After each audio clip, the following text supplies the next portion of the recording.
અરવલ્લીના ગાબટ ગામે પ્રસિદ્ધ ઉમિયા માતાજીના મંદિરે તસ્કરોએ ત્રાટકીને ચાંદીની મૂર્તિ તેમજ પાદુકાઓની ચોરી કરતા 2 તસ્કરો સીસીટીવી કેમેરામાં કેદ થયા।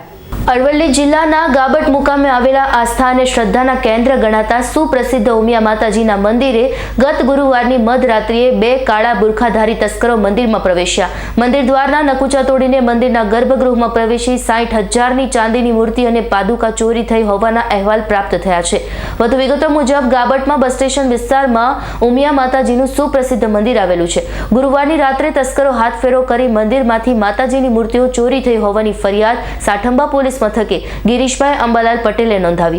ફરિયાદમાં જણાવ્યા મુજબ ગાબટ ગામે આવેલા શ્રી ઉમિયા માતાજીના મંદિરે શુક્રવારે વહેલી સવારે મંદિરના કમ્પાઉન્ડમાં જ રહેતા પૂજારી કેશવભાઈ જોશી જ્યારે મંદિરમાં સેવા પૂજા અને સાફ સફાઈ કરવા માટે પહોંચ્યા ત્યારે તેમણે મંદિરનો નકુચો તૂટેલો જણાઈ આવ્યો હતો। તેમણે મંદિરના વહીવટકર્તાઓને ચોરી થઈ હોવાની જાણ કરતા મંદિરના વહીવટકર્તાઓએ મંદિરે પહોંચી મંદિરની અંદર તપાસ કરી હતી।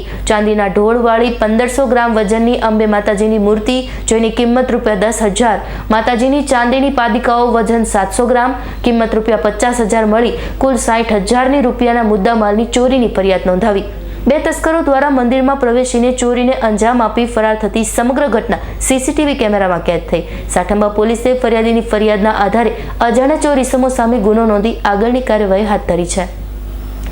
Jaydeep Bhatia, S9 news, Aravalli.